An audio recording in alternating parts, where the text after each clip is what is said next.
பிரியமானவர்களே, இயேசு கிறிஸ்துவின் நாமத்தில் உங்கள் எல்லாருக்கும் என்னுடைய அன்பின் வாழ்த்துக்கள். எப்படி இருக்கிறீங்க? நல்லா இருக்கிறீங்களா?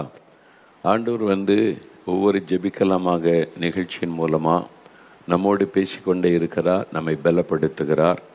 நாம் ஜெபிக்கிற எல்லா ஜெபங்களுக்கு ஆண்டவர் அற்புதமாய் பதில் கொடுத்து கொண்டு இருக்கிறார். சரி, அப்போ வருகையில் நம்ம காணப்படணும், இயேசு வரும் பொழுது காணப்படணும், பரலோகத்தில் ஆண்டவரோடு இருக்கணும்னா ஜெயம் பெற்றவர்களாக இருக்கணும். இதை பற்றி தான் நம்ம தொடர்ச்சியாக தியானித்து கொண்டு வருகிறோம். அப்படி தானே ஜெயம் பெற்றவர்கள்.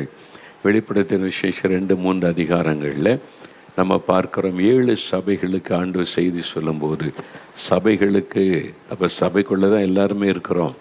நம்ம எல்லாருமே ரட்சிக்கப்பட்டு ஒரு சபையில் அங்கமாக இருக்கிறோம். அந்த சபையில் இருக்கிற தெய்வ பிள்ளைகளுக்கு கர்த்தர் சொல்லுகிற வார்த்தை, ஜெயங்கொள்கிறவன் எவனோ அவன் தான் பரலோக ராஜ்யத்தில் பிரவேசிக்க முடியும், அந்த பலனை பெற்றுக்கொள்ள முடியும், அந்த ஆசீர்வாதங்களை பெற்றுக்கொள்ள முடியும். 7 முறை ஒவ்வொரு சபைக்கு சொல்லும் பொழுதும் ஜெயம் பெற்றவன் எவனோ என்பதான வார்த்தை பயன்படுத்தப்படுகிறது. அப்போ நம்ம ஜெயிக்கிறவளாக இருக்கணுன்றதான் ஆண்டவருடைய விருப்பம். அப்போ ஜெயிக்கணுமானா எக்ஸாம் வந்தால் தானே வெற்றி தோல்வி தெரியும். அப்போ ஒரு விளையாட்டு ஸ்போர்ட்ஸில் ஒரு போட்டி வச்சா தானே வெற்றி தோல்வி தெரியும். ஒரு யுத்தம் வந்தால் தானே வெற்றி தோல்வி தெரியும், நீங்கள் ஜெயிக்கிறது. அப்போ யுத்தம் நம்முடைய வாழ்க்கையில் இருக்கும். அப்போ அனுதினமும் நம்முடைய வாழ்க்கை ஒரு யுத்த களம்தான். எப்போ ரட்சிக்கப்பட்டு இயேசுவை பின்பற்றுகிறோமோ ஒரு யுத்த களத்துக்குள்ளே வந்துட்டோன்னே அர்த்தம். அந்த யுத்தத்தில் நம்ம ஜெயிக்கணும். நமக்கு விரோதமாக யுத்தம் பண்ணுகிறது ஒன்று நம்முடைய மாம்சம், இதில் உண்டாகிற யுத்தம். அப்புறம் உலகம், நம் வாழ்கிற இந்த உலகம். அப்புறம் கண்ணுக்கு தெரியாத நம்முடைய எதிராளி பிசாசு. இதோடெல்லாம் நமக்கு யுத்தம், ஒரு போராட்டம். இதை நம்ம ஜெயிக்கணும். இதுதான் ஆண்டவர் சொல்லுகிறார். இதான் கிறிஸ்தவர்களுக்கு வைத்திருக்கிற ஒரு காரியம். அப்போ அதை நம்ம புரிந்து கொள்ளணும். அப்போ நம்ம ஒரு எக்ஸாம் வச்சா தானே ஜெயித்த மேல் வகுப்பு போக முடியும். ஒரு போட்டின்னு வைத்து விளையாட்டை போட்டி வச்சா தானே ஜெயித்து கப்பை பெற முடியும். அதே மாதிரி தான் போராட்டம் இருந்தால் தானே ஜெயித்து முன்னேறி போய் இயேசுவோடு கூட போய் நின்று நான் ஜெயித்து வந்திருக்கிற ஆண்டவர்னு சொல்ல முடியும். ஆண்டவர் அதான் விரும்புகிறார். என் பிள்ளைகள் ஜெயிக்கிறவளாக இருக்கணும், ஜெயம் பெற்றவளாக இருக்கணும் என்பதாகத்தான் ஆண்டவர் விரும்புகிறார். கோலியாத்துக்கு முன்னால் தாவீது போன்ற ஒரு இளமாலிபன், அவன் ஜெயிக்கணும். அதனால தான் தாவீது முதல் சந்திப்பே ஒரு பெரிய ராட்சதன். ஐயோ, நமக்கு எதுக்கு இந்த வம்பெல்லாம்? கர்த்தர் என் மேய்ப்பராக இருக்கிறார், என்னை புல்லுள்ள இடங்களிலே மேய்ப்பார், அமர்ந்த தண்ணீரண்டை நடத்துவார்னு சந்தோஷமாக பாட்டு பாடிக்கிட்டு இந்த யுத்தத்தில் அமைதியாக இருப்போம் அப்படின்னு நினச்சிருந்தா தாவீது பிரபலமாக இருக்க முடியாது, தேவனால் உயர்த்தப்பட்டிருக்க முடியாது. கோலியாத்துக்கு முன்னால் நிற்கணும், யுத்தத்தை சந்திக்கணும், ஜெயிக்கணும். அது முதல் வெற்றி. அதன் பிறகு நடந்த நிறைய யுத்தங்கள் தாவீது எதிலுமே தோல்வி அடையவில்லை, ஜெயித்தார். தாவீதோடு கூட கர்த்தர் இருந்ததனால்தான் அவர் ஜெயித்தார். அதனால் தொடர்ந்து நடந்த ஒவ்வொரு யுத்தத்திலும் தாவீது ஜெயம் பெற்றவராக இருந்தார். அதுதான் நம்மை குறித்த தேவனுடைய விருப்பம். நீங்கள் படித்து கொண்டிருந்தாலும் உங்களுக்கு போராட்டம் உண்டு, நீங்கள் வேலை செய்து கொண்டிருந்தாலும் அதில் போராட்டம் உண்டு, ஊழியம் செய்தீங்கன்னா மற்றவங்களோட 1000 மடங்கு போராட்டம் உண்டு, பிஸ்னஸ் பண்ணாலும் போராட்டம் உண்டு, வீட்டுக்குள்ளே இருந்த போராட்டம் வரும், வெளியில் இருந்த போராட்டம் வரும், சபைக்குள்ளே இருந்த போராட்டம் வரும். எல்லா இடத்துலையுமே வாழ்க்கையே போராட்டம்தான். அதனால் வாழ்க்கை என்பது போராட்டமே. ஃபாதர் பெர்க்மான்ஸ் அவங்க நல்ல பாட்டு எழுதி கொடுத்தாங்கல்ல, அது சாதாரணமான பாட்டு கிடையாது, வசனம். போராட்டம்தான். போராட்டத்துக்கு மத்தியில் தான் நம்ம இயேசுவை பின்பற்றணும், ஆனால் ஜெயிக்கணும். இதில் தோல்வி அடைந்து சோர்ந்து போய் உட்காந்துடக்கூடாது. என்ன இப்படிலாம் நடக்குது, எனக்கு ஒரே போராட்டமாக இருக்குது அப்படின்னு ஜெபிக்க முடியல, ஊழியம் செய்ய முடியலன்னு உட்காந்துடக்கூடாது. வீறு கொண்டு எழும்பணும், நம்ம ஜெயிக்கணும். அதுதான் சரி. ஆண்டவர் சொல்லுகிறார். ஒரு வசனம் பாருங்கள், யோவான் 16ஆம் அதிகாரம் 33வது வசனம். யோவான் 16ஆம் அதிகாரம் 33ஆம் வசனத்தினுடைய பின்பகுதியை பாருங்கள். அங்கே இயேசு ஒரு அருமையான காரியத்தை சொல்லுகிறார். உலகத்தில் உங்களுக்கு உபத்திரவம் உண்டு, ஆனாலும் திடன் கொள்ளுங்கள், நான் உலகத்தை ஜெயித்தேன். இயேசு அவரை பின்பற்றக்கூடிய சீஷர்களுக்கு, அவருடைய பிள்ளைகளுக்கு சொல்லுகிறார், என் பிள்ளைகளே, உலகத்தில் உங்களுக்கு உபத்திரம் உண்டு. உலகத்தில் தானே இருக்கிறோம், இங்கே தானே வாழுகிறோம். அப்போ இந்த உலகத்தில் உபத்திரம் உண்டு. ஒரே உபத்திரவமாக இருக்குதுன்னா உபத்திரம் உண்டு. அதுதான் இயேசு சொல்லியிருக்கிறார். முதல்ல அதை நம்ம ஏற்றுக்கொள்ளணும். உலகத்தில் வாழும் வரைக்கும் நமக்கு உபத்திரம் உண்டு. ஆனால் இயேசு என்ன சொல்கிறார்? நான் உலகத்தை ஜெயித்தேன். அதே மாதிரி நம்மளும் ஜெயிக்கணும். அதான் அப்படி விருப்பம். நான் ஜெயித்ததே உங்களுக்காகத்தான், அவங்க கூட இருந்து ஜெயம் தருவேன் என்று ஆண்டவர் சொல்லுகிறார். அப்போ உலகத்தில் இருக்கும் வரைக்கும் நமக்கு போராட்டம் உண்டு, யுத்தம் உண்டு, நெருக்கம் உண்டு. இதை நம்ம புரிந்து கொள்ளணும். அப்போ உபத்திரவம், பாடுகள், துன்பங்கள் இதெல்லாம் சொல்லணும். வீட்டுக்குள்ள ஒரே உபத்திரவங்க, வேலை செய்கிற இடத்துல ஒரே பாடுகளுங்க, ஒரே துன்பமாக தான் இருக்குது. அதுதான் வாழ்க்கை. முதல்ல அதை ஏற்றுக்கொள்ள பழகணும். உபத்திரமும் உண்டு, பாடுகள் உண்டு, துன்பங்கள் உண்டு. இதை நம்ம ஏற்றுக்கொள்ள பழகணும். நீங்கள் அதுக்கு அந்த உபத்திரவங்கள், பாடுகளை ஏற்றுக்கொண்டு உங்களை ஒப்பு கொடுத்துட்டிங்கன்னா நீங்கள் ஜெயித்தரலாம். நீங்கள் இதை மனதில் ஏற்றுக்கொள்ள மறுக்கிறீங்க. எதுக்கு எனக்கு உபத்திரம் வரணும், எதுக்கு எனக்கு பாடு வரணும்? சில தவறான உபதேசங்கள் வருது. எல்லாம் பாடுபட்டு முடிச்சுட்டா நமக்கு பாடுகளே கிடையாது, உபத்திரமே கிடையாது, நீங்கள்லாம் ஜாலியாக இருக்கலாம் அப்படின்னு. உபத்திரவத்துக்கு மத்தியில் ஜாலியாக இருக்க தான் கிறிஸ்தவ வாழ்க்கை. பாடுகள் மத்தியில் மகிழ்ச்சியாக சந்தோஷமாக இருப்பது தான் கிறிஸ்தவ வாழ்க்கை. உபத்திரமே இல்லை, பாடுகளே இல்லைன்னா நீங்கள் இயேசுவை பின்பற்றலைன்னு அர்த்தம். என்ன சில வசனங்களை நான் வாசிக்கிறேன், நீங்கள் பாருங்களேன். 1 பேதுரு 1ஆம் அதிகாரம் 6ஆம் வசனம். பைபிள் எடுங்க, வசனத்தை எடுங்க. 1 பேதுரு 1ஆம் அதிகாரம் 6ஆம் வசனம் என்ன சொல்லுது? ஊழியக்காரங்க என்ன சொல்கிறாங்க அப்படின்னா வசனத்தின்படி சொல்கிறாங்களான்னு கவனிக்கணும். நீங்கள் பாட்டு அவர் சொல்லிட்டார், மோகன்லாஸ் சொல்லிட்டாருங்க அப்படின்னு மோகன்லாஸ் சொல்கிறது வசனத்தில் இருக்கிறா, வசனத்தின்படி சொல்கிறாரா? அது உங்களுக்கு பார்க்கணும். வசனத்தில் நீங்கள் ஸ்ட்ராங்காக இல்லைன்னா எந்த ஊழியக்காரனாலும் நீங்கள் வஞ்சிக்கப்பட்டு போயிடுவீங்க. அதனால் மோகன்லாஸ் சொன்னாலும் வசனத்தோடு ஒப்பிட்டு பார்க்கணும், கரெக்டாக இருக்கா வசனத்தின்படி. அதுப்போ நீங்கள் வசனத்தில் ஒவ்வொருவரும் ஸ்ட்ராங்காக காணப்படணும். 1 பேதுரு 1ஆம் அதிகாரம் 6ஆம் வசனம் பாருங்கள். எடுத்துட்டிங்களா? 317வது பக்கம், புதிய ஏற்பாட்டில் அந்த வசனம் பாருங்கள். இதில் நீங்கள் மிகவும் சந்தோஷப்படுகிறீர்கள்.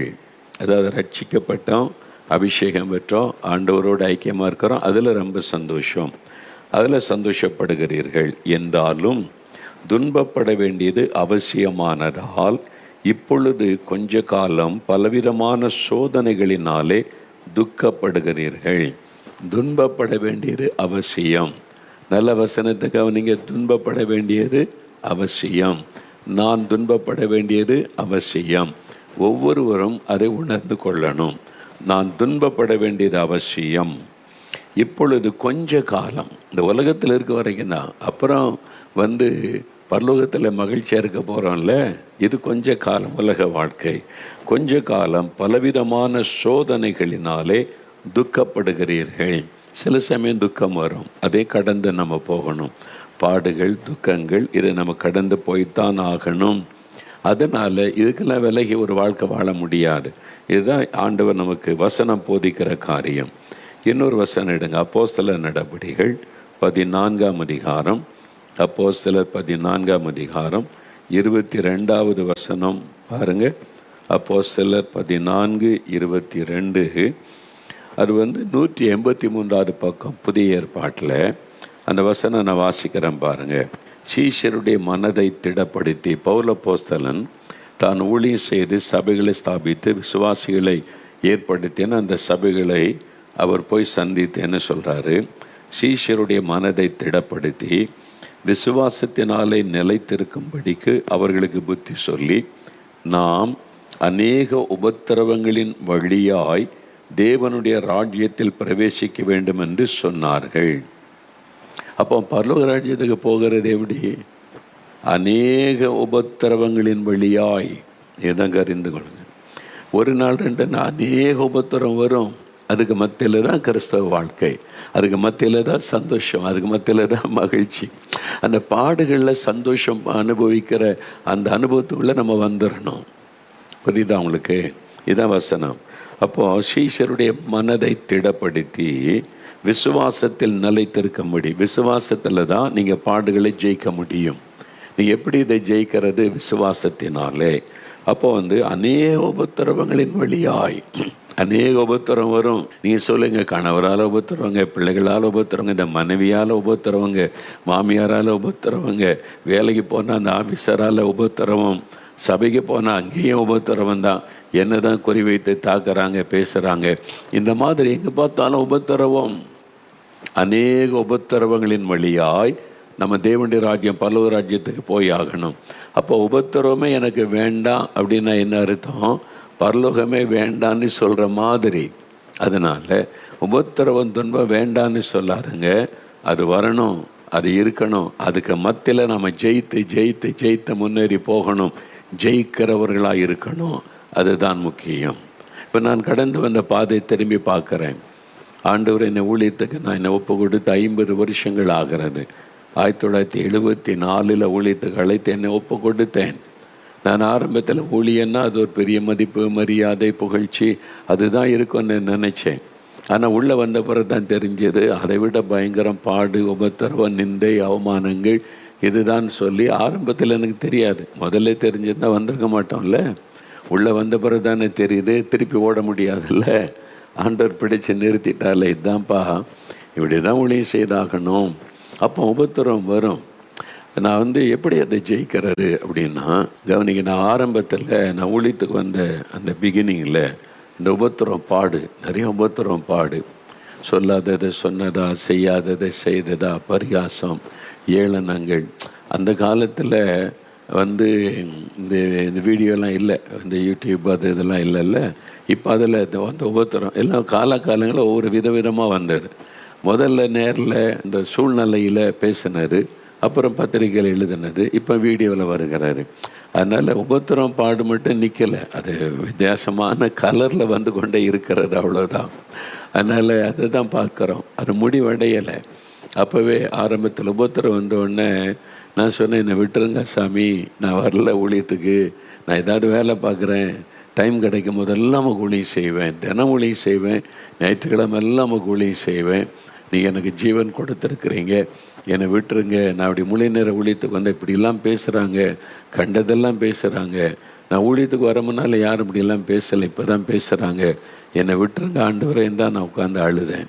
எனக்கு ஞாபகம் இருக்குது, ஒரு நாள் எங்கள் வீட்டில் சென்னையில் ராத்திரி 12 மணி, எனக்கு தாங்க முடியல, உட்காந்து அழுதுகிட்டே இருக்கேன். நான் ரொம்ப சென்சிட்டிவ். யாராவது ஏதாவது சொல்லிவிட்டு அவனை என்னால் தாங்க முடியாது, தூக்கம் வராது, கண்ணீராக வரும். அந்த மாதிரி நான் என்னோடய சுபாவமே எப்படி இருந்ததா, அது மாதிரி அதனால் தாங்க முடியாமல் அழுதுகிட்டே இருந்தேன் நான். அப்போ வெகு நேரம் தனியே உட்காந்து அழுதுகிட்டு இருக்கேன் ரூமில்.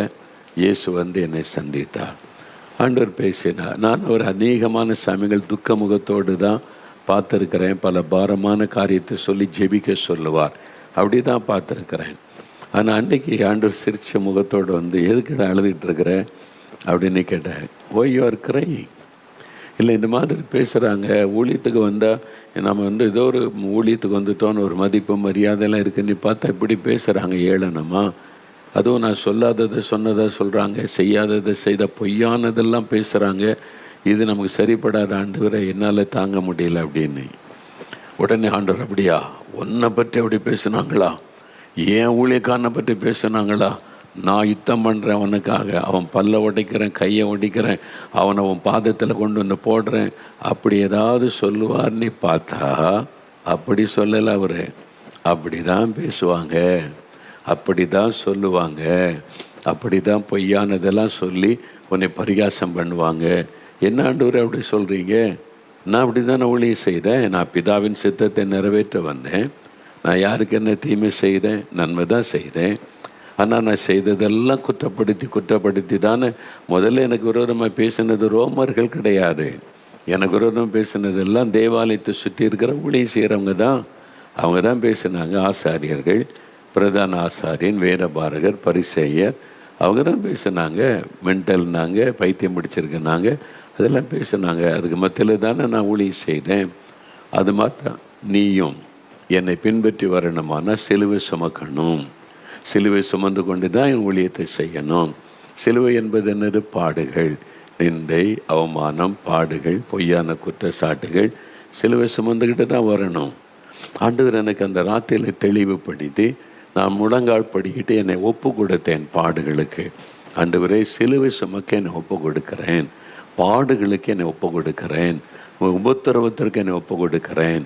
அந்த பாடுகள் மத்தியில் உம்மை பின்பற்றி நான் ஊழியம் செய்வேன், என்னை முழு இருதயத்தோடு நான் ஒப்பு கொடுத்தேன் பாருங்க.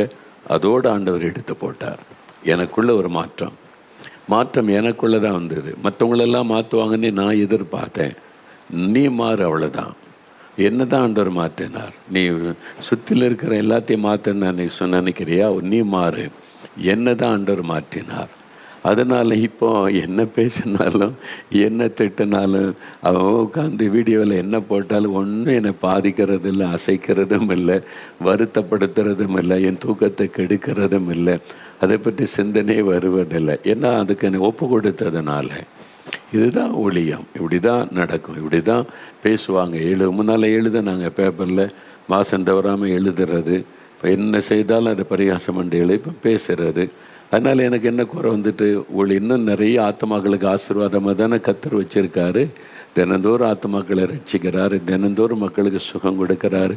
நான் எங்கே போனாலும் உங்களால் தான் நான் ரட்சிக்கப்பட்டேன் பிரதர்னி எவ்வளோ புறஜாதி மக்கள் வந்து சொல்லும்போது அதானே சந்தோஷம். அவ்வளோதான். எழுதட்டும், பேசட்டும். உபத்திரவத்துக்கு ஒப்பு கொடுத்துட்டா நீங்கள் ஜெயிச்சிடலாம்.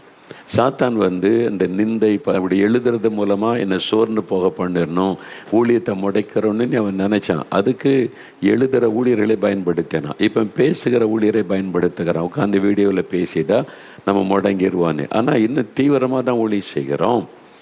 ஆண்டு சொன்ன ஜெயிக்கணும். இதெல்லாம் கண்டு சுதந்திரம், இதெல்லாம் குப்பைகள், உதறி தள்ளிட்டு போய்கிட்டே இரு, அவ்வளோதான்.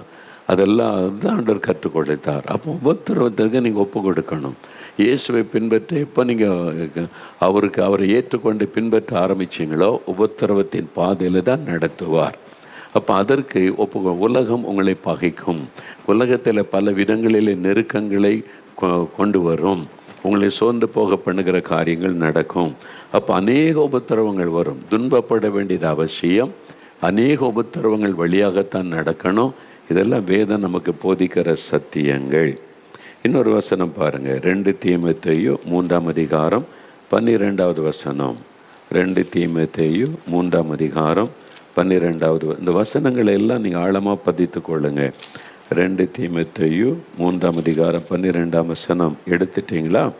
293வது பக்கம் எடுத்துட்டிங்களா? புதிய ஏற்பாட்டில் அந்த வசனம் பாருங்கள். அன்றியும் கிறிஸ்து இயேசுவுக்குள் தேவ பக்தியாய் நடக்க மனதாயிருக்கிற யாவரும் துன்பப்படுவார்கள். என்னங்க இது? ஒரே துன்பமாக ஆண்டவர் கொடுத்துருக்காருன்னா தான் வாக்குத்தத்த ஆசீர்வாதம். ஆண்டவர் சொல்லார், அன்றியும் கிறிஸ்து இயேசுவுக்குள் தேவ பக்தியாய் நடக்க மனதாயிருக்கிற யாவரும்.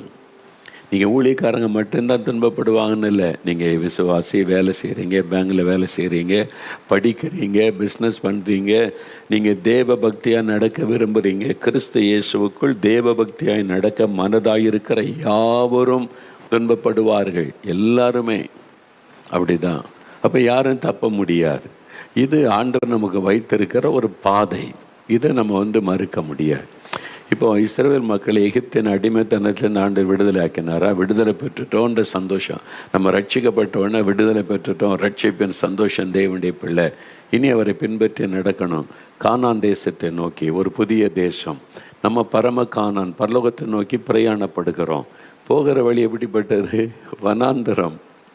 தண்ணி கிடையாது, ஒரு மரம் கிடையாது. அங்கே பாம்புகளும் பூச்சிகளும் தேள்களும் இருக்கிற காரியம். வெயில்னா கொடூரமாக வெயில் இருக்கும், குளிர்னா ராத்திரி வந்தால் கொடூரமாக குளிர் இருக்கும். அது வழியாக தான் நடத்தினார் ஆண்டவர். புரியுதா உங்களுக்கு? ஆண்டவர் நமக்கு அதுதான் பாதை. இது வழியாக தான். அப்போ தான் நம்ம அவரை சார்ந்து நம்ம நடப்போம். எல்லாமே கம்ஃபர்ட்டாக இருந்தால் அப்படியே ஆண்டவரே ஓகே ஆண்டவரே நான் பார்த்துக்கிறேன், நீங்கள் போயிட்டு வாங்கன்னு சொல்லிடுவோம். ஆனால் ஒவ்வொரு நாளும் துன்பம் வரும்போது ஒவ்வொரு நாளும் அவரை சார்ந்து கொள்வோம். அவர் சொல்லுவார், நான் இருக்கேன் கூட, come, we will travel, we will go together, we will travel together, come அப்படின்னு. அதுதான் கிறிஸ்தவ வாழ்க்கை. இதை நம்ம புரிந்து கொண்டால் நம்ம ஜெயிச்சிடலாம்.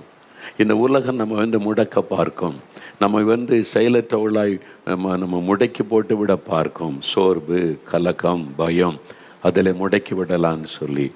ஆனால் பாருங்கள், கிறிஸ்து இயேசுவுக்குள் தேவ பக்தியாய் நடக்க மனதாயிருக்கிற யாவரும் துன்பப்படுவார்கள். அதனால் துன்பம் இருக்கும். துன்பம் இருக்கிறா ஸ்தோத்திரம் பண்ணணும். அப்போ என்ன பண்ணுறதுன்னா, பாடுகளுக்காக துதிக்கணும், துன்பங்களுக்காக. இது ஆண்டவர் எனக்கு கற்றுக் கொடுத்தார். நீங்கள் ஜெயிக்கணுமானா ஆண்டவரே பாடுகளுக்காக ஸ்தோத்திரம், துன்பங்களுக்காக ஸ்தோத்திரம் அப்படின்னு ஆண்டவரை துதிக்கணும். நீங்கள் துதிக்கும் போது என்ன நடக்கும்? பிசாசு வெட்கப்பட்டு போவான். உங்களை அவமானப்படுத்தி முடைக்கிவிட நினைக்கிற சாத்தான் வெட்கப்பட்டு போவான். இந்த உலகத்தின் மக்கள் வெட்கப்பட்டு போவாங்க. நீங்கள் பாடல ஆண்டவரை துதிச்சுக்கிட்டு முன்னேறி போய் கொண்டே இருக்கணும். இதுதான் நீங்கள் விளங்கி கொள்ளணும். இந்த பாடுகளுக்காக ஸ்தோத்திரம், துன்பங்களுக்காக உமக்கு ஸ்தோத்திரம் அப்படின்னு சொல்லி. இதுதாங்க 1 பேதுரு 4ஆம் அதிகாரம். எப்படிங்க இதிலெல்லாம் நீங்கள் சந்தோஷமாக இருக்க முடியும் அப்படின்னு கேட்டிங்கன்னா, 1 பேதுரு 4ஆம் அதிகாரம் எடுங்க. அங்கே பேதுரு அழகாய் வந்து அந்த நாட்கள் உபத்திரவத்தின் நாட்கள், சபை ஆரம்பிக்கப்பட்ட ஆரம்ப காலத்தில் தெய்வ பிள்ளைகள் மிகுந்த உபத்திரப்பட. அப்போ தான் பேதுரு இந்த நிருபத்தை எழுதி அவங்கள உற்சாகப்படுத்துகிறார். இப்போ கடைசி காலம், பாடு உபத்திரவம் நிறைந்த காலம். இப்போ இதெல்லாம் நீங்கள் வாசிக்கணும். இந்த நிருபங்கள் எல்லாம் வாசிக்கும் போது ஆண்டவர் உங்களோடு பேசுவார். இப்போது பாருங்கள், 1 பேதுரு 4ஆம் அதிகாரம் 12லிருந்து 14 வரைக்கும் நீங்கள் பாருங்கள், நல்ல கவனிங்க. எடுத்துட்டிங்களா? 321வது பக்கம் புதிய ஏற்பாட்டில் அந்த வசனத்தை எடுங்க. 1 பேதுரு 4ஆம் அதிகாரம் 12லிருந்து. பிரியமானவர்களே, உங்களை தான் சொல்கிறார், எனக்கு பிரியமான என் பிள்ளைகளே, ஆவியானவர் சொல்லுகிறார், இயேசுவை பின்பற்றுகிற என் பிள்ளைகளே, உங்களை சோதிக்கும்படி உங்கள் நடுவில் பற்றி எரிகிற அக்கினியை குறித்து ஏதோ புதுமையன்றி திகையாமல் கிறிஸ்துவின் மகிமை வெளிப்படும் போது நீங்கள் களி கூர்ந்து மகிழும்படியாக அவருடைய பாடுகளுக்கு நீங்கள் பங்காளிகள் ஆனதால் சந்தோஷப்படுங்கள். பாடுகளுக்கு பங்காளிகள். இன்றைக்கி ஆசீர்வாதத்துக்கு பங்கு போட வர்றோம். இயேசு எனக்கு சிலுவையிலே மரித்தார், என் பாவத்தை சுமந்துட்டார், வியாதியை சுமந்துட்டார், சாபத்தை சுமந்துட்டார், எனக்கு நீ ஆசீர்வாதம் தான், உயர்வு தான், செல்வம் தான், செழிப்பு தான். ஆசீர்வாதத்தில் பங்கு போடுறோம்ல. வசனம் சொல்லுகிறது பாடுகளுக்கு பங்காளிகள். அப்போ இயேசு கிறிஸ்துவோடு கூட பாடுபடுவதற்கு பங்காளிகள், பார்ட்னர் வித் ஜீசஸ். இந்த மாதிரி உபத்திரவத்திற்கு பங்காளிகள். அவருடைய பாடுகளுக்கு நீங்கள் பங்காளிகளானதால் எவ்வளோ பெரிய சந்தோஷம் இல்லை? ஆதி திருச்சபையில் அப்படி தான். அவங்க அப்போஸ்தலர்கள் காலத்திலேயே இந்த உபத்திரம் ஆரம்பிச்சிட்டு இல்லை, அவங்க ஊழியம் செய்ய ஆரம்ப நாட்களில் அவங்கள கூப்பிட்டு மிரட்டுறாங்க, அடிக்கிறாங்க, அவங்கள பயமுறுத்துறாங்க, இயேசுவை பற்றியே பேசக்கூடாது. இப்போ இயேசு இல்லை, அவர் போயிட்டார் பரலோகத்துக்கு, ஆவியானவர் வந்துட்டார். இப்போ அவங்கள உபத்திரப்படுத்தி நெருக்கிறாங்க. இப்போ பாருங்கள், அப்போஸ்தலர் 5ஆம் அதிகாரம் 41வது வசனத்தில், அதுக்கு முந்தின வசனம் பாருங்கள் 40. அப்பொழுது அவர்கள் அவனுடைய யோசனைக்கு உட்பட்டு அப்போஸ்தலரை வரவழைத்து, இயேசுடைய சீஷரை வரவழைத்து அடிக்கிறாங்க. யோசித்து பாருங்க, பேதுரு, யோவான், யாக்கோபு, அந்திரேயா, இவங்களெல்லாம் அடிக்கிறாங்க. இவங்கெல்லாம் யார்? மத தலைவர்கள். எல்லாம் பெரிய பரிசுத்தவான்கள் நினைத்து கொண்டிருக்கிற மத தலைவர்கள். அவங்களாம் அடிக்கிறாங்க. இயேசுவின் நாமத்தை குறித்து பேசக்கூடாது என்று கட்டளையிட்டு அவர்களை விடுதலை ஆக்கினார்கள். அடிக்கிறாங்க, மிரட்டுறாங்க, இனி இயேசுவை பற்றியே பேசக்கூடாதுன்னு மிரட்டுறாங்க. இப்போ இவங்க அடி வாங்கிட்டு என்ன செய்கிறாங்க? அவருடைய நாமத்துக்காக தாங்கள் அவமானம் அடைவதற்கு பாத்திரராக எண்ணப்பட்டபடியால் சந்தோஷமாய் ஆலோசனை சங்கத்தை விட்டு புறப்பட்டு போய், எப்படியா சந்தோஷமாய் அவருடைய அவமானம் அடைவதற்கு பாத்திரராக எண்ணினாங்க. இயேசுக்காக தான் அடிப்பட்டோம், இயேசுக்கு தான் அவமானப்பட்டோம், அவர் நமக்கு அடிப்பட்டார்ல, அவருடைய பாடுகளில் நமக்கு ஒரு பங்கு இருக்குல்ல, சந்தோஷப்பட்டாங்க. இயேசுக்காக நிந்திக்கப்படுறீங்க, இயேசுக்காக உபத்திரப்படுத்தப்படுறீங்க, நீங்கள் ஜெபிக்கிறத கிண்டல் பண்ணுறாங்க, பரிகாசம் பண்ணுறாங்க, வீட்டுக்குள்ளே வேலை செய்கிற இடத்துல பாடுகள் உபத்திரம் வருது, உங்களை சோர்ந்து போக பண்ணுறதுக்கு அந்த பாடு நெருக்குது. நீங்கள் என்ன செய்யணும்? சந்தோஷப்படணும். இதுதான் மேற்கொள்கிற வழி, தான் ஜெயிக்கிற வழி. அப்போ பாடுகளை நீங்கள் ஜெயிக்கணுமானா பாடுகளை கண்டு எனக்கு ஏன் அந்த பாடு, எனக்கு ஏன் போது, நான் என்ன பாவம் செய்கிறேன், இந்த கேள்வியெல்லாம் கேட்காதாங்க. இந்த பாடுகளுக்கு நான் பங்காளி, என் இயேசுவோடு கூட பாடுபட நான் அழைக்கப்பட்டிருக்கிறேன், ஆண்டவருக்கு ஸ்தோத்திரம்னு சொல்லுங்கள், மகிழ்ந்து சொல்லுங்கள்.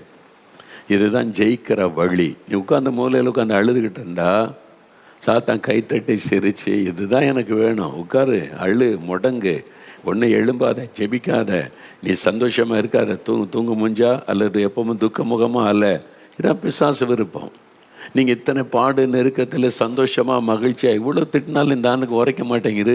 என்ன திட்டி பேசினாலும் கிண்டல் பண்ணாலும் பரிகாசம் பண்ணாலும் அம்பாட்டில் உற்சாகமாக பேசுகிறான், ஜெபிக்கிறான், துதிக்கிறான்னா அதுதான் பிசாசுக்கு அவமானம். நீ என்னை சோர்ந்து போய் உட்கார வைக்க நினைக்கிற முடியாது. நான் என் ஆண்டவருக்குள்ளே சந்தோஷமாக இருப்பேன். அவரே இந்த பாடுகளை பட்டாரே, நான் ஏமாத்துறேன். அவருக்கு பாடு கூட பாடுபட அழைக்கப்பட்டிருக்கிறேன். அவருடைய பாடுகளில் எனக்கு பங்கு இருக்கிறது.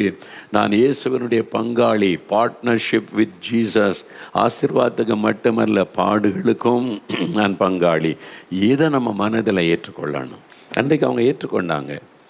அவருடைய இயேசுவின் நாமத்துக்காக தாங்கள் அவமானம் அடைந்ததற்கு பாத்திரராக எண்ணப்பட்டபடியால் சந்தோஷமாய் ஆலோசனை சங்கத்தை விட்டு போய் மறுபடியும் போய் பிரசங்கம் பண்ணுறாங்க. பண்ணக்கூடாதுன்னு சொன்னாங்க, நாங்கள் பண்ணுவோம். நீ என்னன்னாலும் அடி உத பேசு, நீ என்ன வேணாலும் உட்காந்து பேசு, நான் ஆண்டவரை துதிச்சுக்கிட்டே இருப்பேன், பேசிக்கிட்டே இருப்பேன். ஏன்னா ஒரு கூட்ட மக்கள் ரட்சிக்கப்படுறாங்க, ஜெபிக்கிற மக்கள் எழும்புறாங்க. நீ இல்லைன்னு என்ன பரிகாசம் பண்ணாலும் இன்னொரு பக்கம் ஆண்டவர் கரியை செய்து கொண்டே இருக்கிறார். அதனால் அவங்க செய்ய வேண்டிய வேலை செய்து கொண்டே இருந்தாங்க சந்தோஷமாய். அப்போ தான் அதுதான் நீங்கள் அறிந்து கொள்ளணுங்க. 1 பேதுருவில் வாசிக்கிறோம், இயேசுவுடைய பாடுகளுக்கு நீங்கள் பங்காளி. நான் அவருடைய பாடுகளுக்கு பங்காளி. இதயத்தில் கை வைங்க, வயசு சொல்லுங்கள், நான் இயேசு கிறிஸ்துவனுடைய பாடுகளுக்கு பங்காளி. இயேசு கிறிஸ்துவின் பாடுகளுக்கு பங்காளி. இந்த அனுபவத்துக்குள்ளே வாங்க, நீங்கள் ஜெயிச்சிடலாம். இதுதான் ஜெயிக்கிற முறை. அப்படியே பல்ல கடிச்சுக்கிட்டு இயேசுவின் நாமத்தினால் அப்படி இப்படின்னு சொல்லி அப்படி இல்லை. பாடுகளுக்கு ஒப்பு கொடுங்க. அதுதான் வேதம் நம்ம கற்றுக் கொடுப்பாரு. இப்போ அதுக்கு அடுத்த வசனம் பாருங்க, கிறிஸ்துவின் மகிமை வெளிப்படும் போது நீங்கள் களிகூர்ந்த மகிழும்படி. இப்போ இந்த பாடுகளை அனுபவிச்சிங்கன்னா இயேசு 2வது முறை திரும்ப வரும்போது மகிமை வெளிப்படும் போது நீங்கள் களிகூர்ந்த மகிழுவீங்க. ஆண்டவர் உங்களை அப்படியே வரவேற்பார். எனக்காக நீ பாடுபட்டல்ல, நிந்திக்கப்பட்டல்ல, அடிப்பட்டல்ல, அவமானப்படுத்தப்பட்டல்ல, அதெல்லாம் நீ சகிச்சையில் கம். எஜமானுடைய சந்தோஷத்துக்குள் பிரவேசி. அந்த நாளுக்காகத்தான் நம்ம வாழுகிறோம். இந்த உலக காரியத்துக்கு இல்லை. உலகத்தில் இருக்க வரைக்கும் இப்படி தான் இருக்கும். பாதி பேர் புகழுவாங்க, பாதி பேர் இகழுவாங்க. ரெண்டையுமே நம்ம எதிர்பார்க்கணும். ஆனால் ஒரு நாள் அவரை சந்திப்போம் பாருங்க, அப்போ எவ்வளோ பெரிய சந்தோஷம். அவரை மகிழ்ச்சியோடு நம்மை அணைத்து கொள்ளுவார். அதனால் சந்தோஷப்படுங்கள். 14ஆம் வசனம் பாருங்க, 1 பேதுரு 4:14, நீங்கள் கிறிஸ்துவின் நாமத்தின் நிமித்தம் நிந்திக்கப்பட்டால் பாக்கியவான்கள். கிறிஸ்துவின் நாமத்தின் நிமித்தம் நீங்கள் நிந்திக்கப்பட்டால், உலகம் நம்மை நிந்திக்கும், உலகம் நம்மை பரிகாசிக்கும். சொந்த வீட்டுக்குள்ளேயே பரிகாசம் பண்ணுவாங்க, வேலை செய்கிற இடத்துல பரிகாசம். அப்போ இயேசுவை பின்பற்றுவதனால, அவரை சொல்கிறதுனால, அவரை நோக்கி ஜெபிக்கிறதுனால, அவருடைய நாமத்தை தரித்திருக்கிறதுனால, நான் இயேசுவை பின்பற்றுகிறேன், என்னுடைய சீஷன்னு சொல்லுகிறதுனால உங்களுக்கு நீங்கள் நிந்திக்கப்பட்டால் பாக்கியவான்கள். ஆசீர்வதிக்கப்பட்டவங்க அவங்க தான் ஆசீர்வதிக்கப்பட்டவன். நான் ஆசீர்வதிக்கப்பட்டவன். என்னை நிந்திக்க நிந்திக்க நிந்திக்க ஆண்டவர் ஆசீர்வதிச்சுக்கிட்டே இருக்கார்ல, உயர்த்திக்கிட்டே இருக்கிறார்ல, இன்னும் நிறைய ஊழியம் தர்றார்ல, இன்னும் நிறைய ஆத்துமாக்கள் தர்றார்ல, இன்னும் நிறைய அற்புதங்கள்லாம் நடக்குது இல்லை. அப்போ நான் ஆசீர்வதிக்கப்பட்டவன் தானே. ஆமாம், நிறைய பேர், எவ்வளோ பேர் புரட்சி கிறிஸ்தவர் அல்லாத மக்களும் தான். ஐயா, நான் அந்த ஜெபிக்கலாம் நிகழ்ச்சியை பார்த்து ஜெபித்தேன், என் மரண கட்டிலிருந்து எனக்கு ஒரு விடுதலை தந்துட்டாரு, நான் இயேசுதான் ஆண்டவனை அறிந்து கொண்டேன். எத்தனை பேர் வந்து சொல்கிறாங்க. இதை விட என்ன மகிழ்ச்சி வேணும்? இதாங்க சந்தோஷம். அடுத்த ஆளை திட்டி உட்காந்து பேசியிருக்கேன், அதல்ல. அது பணத்துக்காக, காசுக்காக திட்டுறது. நம்ம வந்து பரலோக பாக்கியத்துக்காக பாடுபடுகிறோம். பரலோகத்தில் போய் சந்தோஷப்படுறதுக்கு இப்போ உபத்திரவத்திற்கு ஒப்பு கொடுத்துருக்கிறோம். இதுதான் வித்தியாசம். அப்போது நீங்கள், நான் ஆசீர்வதிக்கப்பட்டவன். எதனால்? நான் நிந்திக்கப்படுறேன்ல, பரிகாசம் பண்ணப்படுறேன்ல. அதனால் இயேசுவின் நாமத்தின் நிமித்தம் நிந்திக்கப்படுறதுனால நான் பாக்கியவான். ஆண்டவர் சொல்கிறார், ஆண்டவர் சொல்லி இருக்கிறார். ஏனென்றால் தேவனுடைய ஆவியாகிய மகிமையுள்ள ஆவியானவர் உங்கள் மேல் தங்கி இருக்கிறார். அவர்களாலே தூஷிக்கப்படுகிறார், உங்களாலே மகிமைப்படுகிறார். இதான் ஒரு சீக்ரெட். நல்லா நீ கவனிங்க இந்த வசனத்தை பாரு. ஏனென்றால் தேவனுடைய ஆவியாகிய மகிமையுள்ள ஆவியானவர் உங்கள் மேல் ஆவியானவர் தங்கி இருக்கிறார். பரிசுத்த ஆவியானவர் எனக்குள்ளே தங்கி இருக்கிறார். தினமும் ஆவில நிரம்பி அந்நிய பாஷையில துதித்து ஜெபிக்க ஜெபிக்க ஜெபிக்க அவருடைய பிரசன்னம் அவர் எனக்குள்ளே தங்கி இருக்கு. அவர்களாலே யார் என்னை நிந்திக்கிறாங்களோ, பரிகாசம் பண்ணுறாங்களோ, கேலி பண்ணுறார்களோ, யார் ஏளனமாக பேசுகிறார்களோ அவர்களாலே தூஷிக்கப்படுகிறார். யார்? நான் இல்லை, எனக்குள்ள இருக்கிற ஆவியான. அவங்க என்னை பற்றி பேசலை, எனக்குள்ள இருக்கிற ஆவியானவரை தூஷிக்கிறாங்க, ஆவியானவரை பரிகாசம் பண்ணுறாங்க. அதுக்கு நியாய தீர்ப்பு நாளில் அவங்க பதில் கொடுக்கணும். உங்களாலே மகிமைப்படுகிறார், அவங்களால அவர் தூஷிக்கப்படு. அப்போ நான் அதில் சம்மந்தப்படல. அவங்க நிந்திக்கிறது எனக்குள்ள இருக்கிற ஆவியானவரை. அவர் சொல்கிறபடி நான் ஊழியம் செய்கிறேன், அவர் சொல்லுகிறபடி ஜெபம் நடத்துகிறேன், அவர் சொல்லுகிறபடி காரியத்தை செய்கிறேன். அப்போ அவர் என்னை இயக்கி கொண்டிருக்கிறார். அப்போ எனக்கு வரக்கூடிய நிந்தை அவரை நிந்திப்பார். அப்படி தான் ஆண்டு சொல்கிறாரு. இப்போ சவுல் எழும்பி சபையை துன்பப்படுத்தினால் கர்த்தருடைய பிள்ளைகளை அடித்து நொறுக்கி ஜெயிலில் போட்டான்.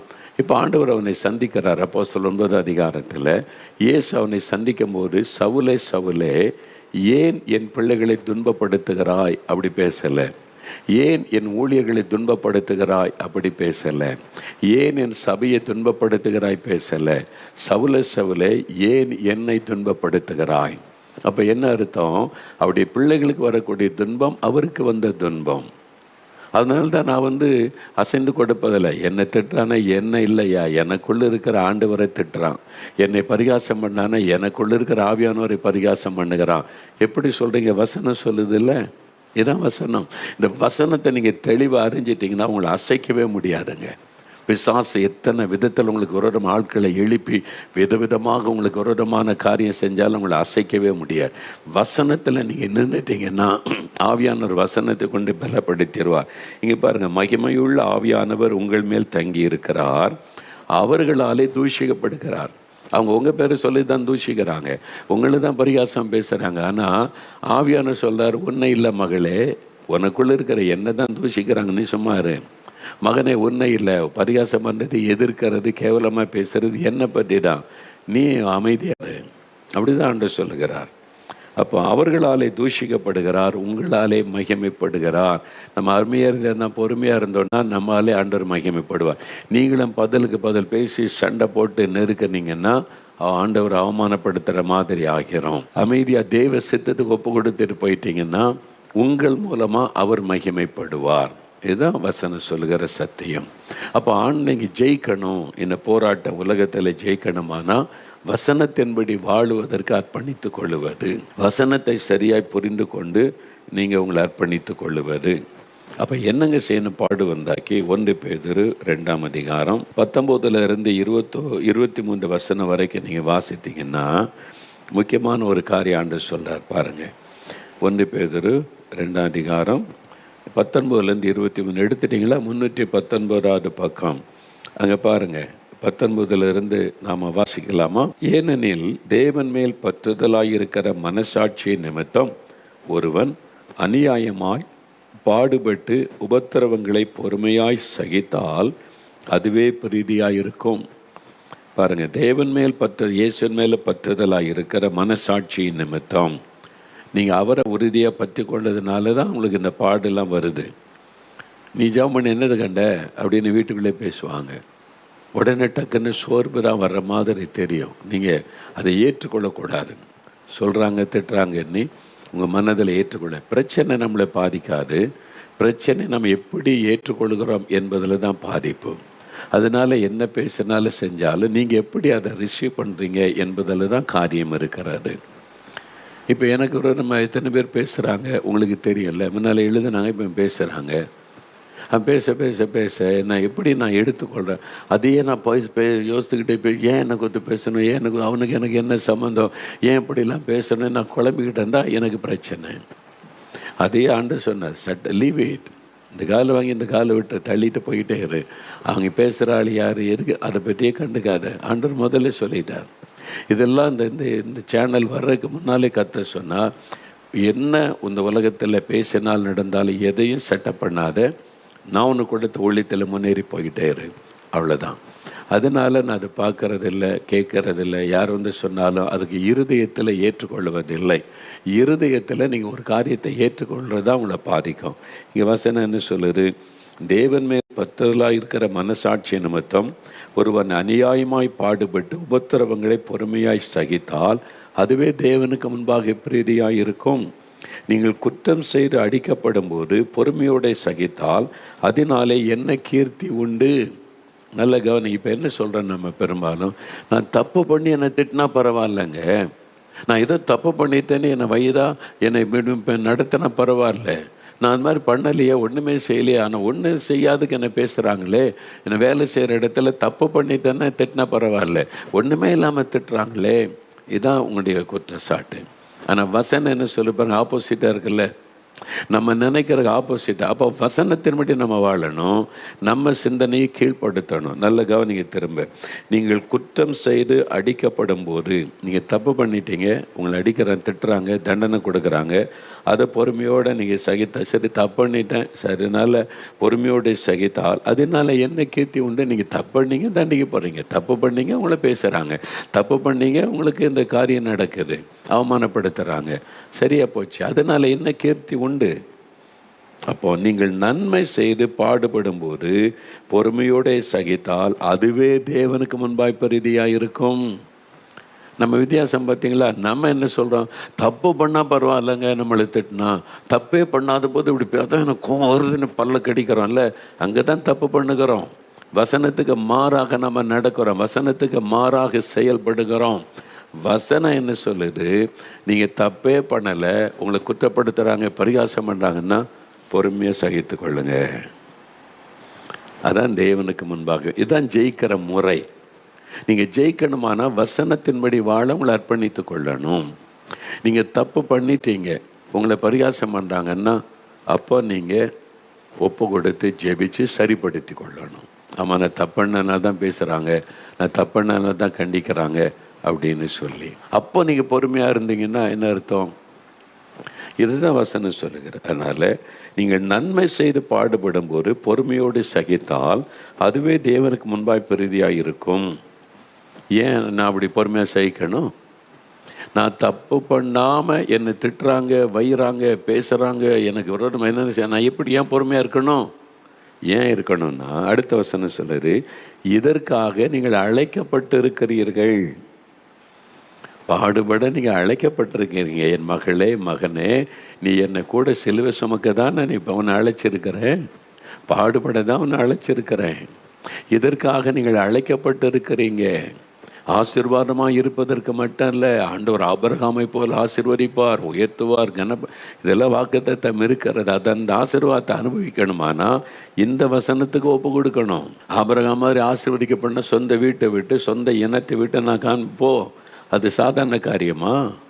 இத்தனை வருஷ காலம் 75 வருஷம் ஒரே ஐக்கியத்தில் வாழ்ந்துட்டு அதை விட்டுட்டு போனால் எங்கே போகிறது? அந்த தேசம் எப்படிப்பட்டது? என்ன மக்கள் தன்னுடைய பரிவாரத்தை கூட்டிகிட்டு போகிறது சாதாரண காரியமா? எத்தனை பாடு, எத்தனை பேர் கேள்வி கேட்டிருப்பாங்க, ஆபிரகாம் எங்கே போகிற தெரியாது, நீ முட்டாளா, நீ எந்த தேசம், அங்கே மக்கள் எப்படி இருக்காங்க, ஆடு மாடுகளுக்கு அங்கே புல்லெல்லாம் இருக்குமா, வசதி இருக்குமா, ஒய்ஃபெல்லாம் கூட்டிகிட்டு போகிற வசதி இருக்குமா, இதெல்லாம் தெரியாமல் போகிறன்ற அவனுக்கு புத்தி இருக்குதா? பேசியிருப்பாங்கல்ல, சாராள்கிட்ட போய் பேசியிருப்பாங்கல்ல. உலகம் பேசும், உலகம் நெருக்கம். என்ன அவன் தான் பைத்தியக்கார மாதிரி போகிறான்னு சொன்னால் நீயும் தலையாட்டிக்கிட்டு போகிற, இல்லை என் கணவரோட ஆண்டவர் பேசியிருக்கிறார், நான் போகிறேன், அவனு கூட சேர்ந்து நீயும் ஒரு பைத்தியக்காரியாக இருக்கிறிய, பேசியிருப்பாங்கல்ல உலகம். அப்படி தான் இன்றைக்கி உலகம் பேசும். என்ன ஏசு ஏசு ஏசு, என்னத்தை கண்ட நீ, என்ன ஏசு ஏசுன்னு சொல்லிக்கிட்டு இருக்க, பேசுவாங்க. வேலை செய்கிற இடத்துல பரிகாசம் பண்ணுவாங்க, வீட்டுக்குள்ளே பரிகாசம் பண்ணுவாங்க. உலகம் நமக்குள்ளே இந்த பாடுகளை கொண்டு வரும். ஜெயிக்கணும், நீங்கள் ஜெயிக்கணும். சோர்ந்து முடங்கிடக்கூடாது, முகத்தை வாடி வச்சுக்கொள்ளக்கூடாது, சந்தோஷமாக இருக்கணும், மகிழ்ச்சியாக இருக்கணும், நீங்கள் ஜெயிக்கணும். அதுக்கு தான் நீங்கள் நான் இதுக்கு அழைக்கப்பட்டு இருக்கிறேங்க. நிந்திக்கப்பட, பாடுபட அழைக்கப்பட்ட, இயேசுக்காக நிந்தைகளை சகிக்க அழைக்கப்பட்டு இருக்கிறேன். அதனால் நிந்த பாடுகளை நான் சகிக்கணும். அந்த பாடு எனக்கு வரணும், இந்த நிந்தை எனக்கு வரணும். வந்தால் தான் நான் சகித்து இயேசுவை சந்தோஷப்படுத்த முடியும். இந்த பாடுபட்டு அவருக்காக பொறுமையோட சகித்து அவருடைய உள்ள மகிழும். அப்போ எனக்கு ஆசீர்வாதம் உண்டாகும். அதுதான் இப்போ நான் பார்க்குறேன். இந்த பாடுபட்டு சகித்த ஆண்டவரை துதிக்க துதிக்க துதிக்க ஆண்டவருடைய கிருபை பெருகுது, வல்லமை பெருகுது, அற்புதங்கள் பெருசாக நடக்குது, திரள் கூட்ட மக்கள் ரட்சிக்கப்படுகிறாங்க. தினம் ஜனங்க வர்றாங்களே, தினம் வந்து மக்கள் வந்து ரட்சிக்கப்படுறாங்களே, தினம் மக்கள் வந்து அற்புதம் பெறுறாங்களே. இதெல்லாம் கொடுத்து வைக்கணும் நம்ம வாழ்க்கையில் அனுபவிக்கிறதுக்கு. எவ்ரிடே நடக்குதில்ல, ஜனங்க வந்து ரட்சிக்கப்படுறாங்க. வந்து பாருங்கள், நாள் மாடியில் தினமும் மக்கள் வர்றாங்க. நான் இல்லாட்டாலும் மக்கள் வந்து ரட்சிக்கப்படுறாங்க, சுகமடைகிறாங்க, மகிழ்ச்சியாக இருக்கிறாங்க. இவ்வளோ பேருக்கு ஆசீர்வாதமாக என்ன வச்சுருக்கீங்களா ஆண்டவரே? தமிழ் பேசுகிற மட்டும் இல்லை, தெலுங்கு பேசுகிறவங்க, மலையாளம் பேசுகிறவங்க, ஹிந்தி பேசுகிறவங்க வந்துக்கிட்டே வெளிநாட்டில் இருந்து மாதந்தோறும் ஆட்கள் வர்றாங்களே, வந்து தங்கி ஆசீர்வதிக்கப்பட்டு மகிழ்ச்சியாக போகிறாங்களே. இதெல்லாம் பார்க்கும்போது இந்த பாடுகள்லாம் ஒன்றுமே இல்லை, தூசியை போல் உதறி போட்டுட்டு போயிட்டே இருந்தேன். அதான் ஆண்டவர் சொன்னேன். நீ அதையும் பார்க்குற, 1-2 பேர் போய் பணம் சம்பாதிக்கிறதுக்கு ஊழி என்ற பெயரில் சிலர்கள் கடைசி காலத்தில் இந்த கள்ளர்கள் எழும்புவாங்க, சொல்லியிருக்கல. ஆனால் நீ அதெல்லாம் விட்டுட்டு பாடுகளுக்கு நீ அழைக்கப்பட்டிருக்கிறாய் என்பதை அறிந்து கொள். அப்போ இதற்காக அழைக்கப்பட்டிருக்கிறீங்க. ஏனெனில் கிறிஸ்துவும் உங்களுக்காக பாடுபட்டு நீங்கள் தம்முடைய அடிச்சுவடுகளை தொடர்ந்து வரும்படி உங்களுக்கு மாதிரியை பின்வைத்து போனார். சரிங்களா? ஏன் அவருக்காக பாடுபடணும்? ஏன் அவருக்காக பாடு செய்யணும்? ஏன்னா எனக்காக அவர் பாடுபட்டார், எனக்காக அவர் நிந்திக்கப்பட்டார், எனக்காக அவர் அடிக்கப்பட்டார், எனக்காக அவர் சிலுவை சுமந்தார், எனக்காக அவர் அவமானப்படுத்தப்பட்டார், எனக்காக அத்தனை பாடுபட்டிருக்கிறாரே. அவருக்காக நான் பாடுபடுவது எவ்வளோ பெரிய பாக்கியம், சிலாக்கியம். அதான் கிறிஸ்தவம் உங்களுக்காக பாடுபட்டு நீங்கள் தம்முடைய அடிச்சுவடுகளை தொடர்ந்து வரும்படி உங்களுக்கு மாதிரியை பின்வைத்து போனார். இயேசு தான் நமக்கு மாடல். நீங்கள் வேறு யாரையும் பார்க்காருங்க. ஜீசஸ் கிரைஸ்ட் அவர் மாடல், அவர் தான் மாதிரி. நமக்கு அவன் இப்படி நடந்து வா, இதான் வாழ்க்கை, இந்த பாடு தான், நின்று தான், அவமானம் தான், சிலுவை சுமக்கணும், இந்த வழியில் நடந்து வான்னு அடிச்சுவடுகளை பின்பற்றி வரும்படி மாதிரியை பின்வைத்து போயிருக்கிறார். அப்போ இயேசு தான் மாதிரி. இயேசுவை கண்மனால் நிறுத்தி வாழ பழகிட்டீங்கன்னா ஈஸியாக ஜெயிச்சிடலாம். நீங்கள் உலக மக்கள், உலகத்தில் உள்ள மற்றவங்களை பார்க்க போய் தான் சோர்பெல்லாம் மறுகிறாரு. இப்போ இந்த இயேசு என்ன பண்ணார்? 22-23 அவர் பாவம் செய்யவும் இல்லை, அவருடைய வாயில் வஞ்சனை காணப்படவும் இல்லை. அவர் வையப்படும் போது பதில் வையாமலும், பாடுபடும் போது பயமுறுத்தாமலும், நியாயமாய் தீர்ப்பு செய்கிறவருக்கு தம்மை ஒப்புவித்தார். பிதாவுக்கு தன்னை ஒப்புவித்து, அவ்வளோதான், என்ன பேசுனா பேசி, திட்டுனா திட்டு, நான் பிதாவின் சித்தத்தை நிறைவேற்ற ஒப்பு கொடுத்திருக்கிறேன். இதாங்க கிறிஸ்தவ வாழ்க்கை. இதான் பாடு நிறைந்த ஒரு வாழ்க்கை. நம்ம ஜெயிக்கணும். நம்ம ஜெயிக்கணும் என்ன செய்யணும் தெரியுமா? இப்போ ஒன்றுன்னா பார்த்தல, பொறுமையாக சகிக்கணும், பதில் சொல்லாமல் இருக்கணும், இயேசுவை முன் வைத்து நீங்கள் வாழ பழகணும். வசனம் நமக்கு தெளிவாக தெரியணும். வசனத்தை உள்ளத்தில் பதித்து கொண்டு வசனத்தின்படி வாழ்வதற்கு உங்களை அர்ப்பணித்து கொள்ளணும். அதில் ஒரு 3 காரியம் நான் சொல்கிறேன், சுலபமாக டக்குன்னு மனசில் வைக்கிறதுக்கு. முதலாவது, உலகத்தை நீங்கள் ஜெயிக்கணும் அப்படின்னு சொன்னால் 1 யோவான் 2 அதிகாரம் 15-16, 1 யோவான் 2:15, 16, 17 வசனம் பாருங்கள். எடுத்துட்டிங்களா? 326 பக்கம். உலகத்தில் உள்ளவைகளிலும் அன்பு கூறாதிருங்கள். ஒருவன் உலகத்தில் அன்பு கூர்ந்தால் அவனிடத்தில் பிதாவின் அன்பு இல்லை. ஏனெனில் மாம்சத்தின் இச்சையும் கண்களின் இச்சையும் ஜீவனத்தின் பெருமையும் ஆகிய உலகத்தில் உள்ளவைகளெல்லாம் பிதாவினால் உண்டானவைகள் அல்ல, அவைகள் உலகத்தினால் உண்டானவைகள். உலகமும் அதன் இச்சையும் ஒழிந்து போம், தேவனுடைய சித்தத்தின்படி செய்கிறவனோ என்றென்றைக்கும் நிலைத்திருப்பான். அப்போ முதலாவது, நீங்கள் உலகத்தை ஜெயிக்கணும்னா உலகத்தில் அன்பு கூறக்கூடாது. உலகம் இன்றைக்கி நிறைய பேருக்கு பணம் பணம் பணம் பணம் இருந்தால் தாங்க உலகத்தில் மதிப்பு. பதவி பதவி பதவி, எங்கேனாலும் பதவி, அதுக்காக காசு கொடுக்கறது, என்ன வேணாலும் செய்கிறது, எத்தனை அவமானத்தையும் படுவது. பதவி, பணம், பதவி, செல்வாக்கு, புகழ். இந்த உலகத்தில் உள்ளவைகளெல்லாம் அன்பு கூற, இதெல்லாம் உலகத்திற்குரியது, இதெல்லாம் பரலோகத்துக்குரியதல்ல. அதில் அன்பு கூறாதருங்க. பணம்னு அது மேலே அன்பு கூறு. புகழ் புகழ் புகழ், எல்லோரும் என்ன புகழணும், நான் லீடராக இருக்கணும், பதவியில் இருக்கணும், அப்போ தான் மரியாதை. யார் சொன்னார்? இது உலகம் சொல்லுகிறது, ஆண்டவர் சொல்லலை. நீ பதவியில் இருந்தால் தான் மரியாதை, உனக்கு பணம் இருந்தால் தான் மரியாதை. இதெல்லாம் யார் சொல்லி கொடுத்தாரு? உலகம் சொல்லுது, கர்த்தர் சொல்லலை. அப்போ உலக மக்கள் தான் பணம், பதவி, ஆசை, புகழ் அப்படின்னு சொல்லி தனக்கு கோஷம் போடுற மக்கள், தன்னை புகழுகிற மக்கள் அதோட ரவுண்டு வருவாங்க. நாம் அதற்காக அழைக்கப்படலை, நாம் உலகத்திற்குரியவர்கள் அல்ல. அதுதான் முதல்ல. அப்போ உலகத்தில் உள்ளவைகளில் அன்பு கூறாமல் இருந்தாலே நீங்கள் ஜெயிச்சிடலாம். நீங்கள் உலகத்து மேலே நல்ல வேலை வேணும், நான் செட்டில் ஆகணும். இப்போ நிறைய பேர் பார்த்து செட்டில், எங்கே போய் செட்டில் ஆக போகிறீங்க அப்படின்னா என்னது செட்டில் ஆகிறா? செட்டில் ஆகணும். என்ன ஆண்டவர் அனுதினமும் போஷிக்கிறார், உடுத்து வைக்கிறார், நடத்துகிறார். அவரை நம்பி அவர் கையை பிடிச்சிட்டு நடக்க பழகாமல் செட்டில் ஆகணும். இதெல்லாம் உலகம் சொல்லுகிற வார்த்தை. அதை இன்றைக்கி ஆவிக்குரிய பிள்ளைகள் பிடித்து கொண்டு அந்த வார்த்தையை பயன்படுத்துவது ஆண்டவருக்கே துக்கம். அதனால தான் உங்கள் லைஃப்பில் ஆசீர்வாதம் இல்லை. செட்டில் ஆகணும் ஆண்டவர் கேட்பார், இது எங்கேருந்து படிச்சுட்டு வந்தேன் நீ? ஆண்டவர் கேட்பார்ல, செட்டில் ஆகணும். ஆண்டவர் நான் சொன்னேன்னா நீ முதல்ல செட்டில் ஆகணும் தம்பி, மகனை செட்டில் ஆகுன்னு நான் சொன்னேன்னா? உலகம் சொல்கிற அதை எதுக்கு நீ பிடிச்சிக்கிட்டு இருக்கிற? நீ உலகத்தான் அல்ல, நீ என்னுடைய பிள்ளை. நீ செட்டில் ஆகணும்னா பரலோகத்தில் தான் நிரந்தர வீடு. நான் சொல்லி கொடுத்துருக்கல, பரலோகத்தில் வீடு, அங்கே பொக்கிஷத்தை சேர்த்து வை, அதான் செட்டில் ஆகிறது. இங்கே உலகத்தில் வீடு, காரு, வசதி, அதில் செட்டில் ஆகிறன்றது இதெல்லாம் உலகத்தின் வார்த்தை. உனக்கு எதுக்கு? நம்ம அங்கே தான் தப்பு பண்ணுறோம். தோல்வியுடைய காரணமே அதுதான், ஜெயிக்க முடியாமல் போக காரணமே அதுதான். உலகத்தை போல். ஆனால் உலகத்தில் உள்ளவர்களில் அன்பு கூறாமல் அதை விட்டு விலகிட்டால் நீங்கள் உலகத்தை ஈஸியாக ஜெயிச்சிடலாம். அது ரெண்டாவது பாருங்கள், அந்த வசனம் என்ன சொல்லுது?